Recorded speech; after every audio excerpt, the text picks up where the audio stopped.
Sa iban pang balita, dugang nga 80 tubtob 100 million liters per day ginakinahanglan pa nga supply sang tubig sa Iloilo City agon masulbar ang water shortage. Ini ang gintutukan ni Kim Salinas. Wala nagatubod nga gripo kag hindi estable nga supply sang tubig.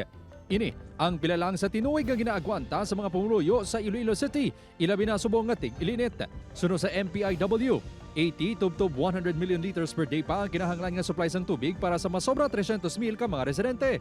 Kag ini ang ginalauman nga mahatag sang bago nga bulk water supplier. Kay na ginpresentar ang kumpanya nga proponent sini nga plano. We will avoid first accidents coming from this water tanker. We will avoid gastroenteritis. There will be 24/7 availability of potable water for everyone. Igabaligya sa bulk water supplier sa 40 pesos per cubic meter ang ila tubig.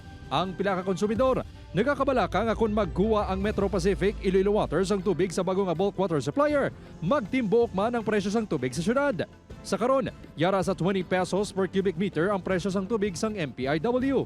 Kakabalaka maniki basin kami ka-afford. Taning ilang taning musakay. Sabat sang kompanya, Ang mas mahal is the absence of water. The moment we supply water and make it available for everyone, actually, ang effect noon sa mga gagamit, babagsak ang tubig nila.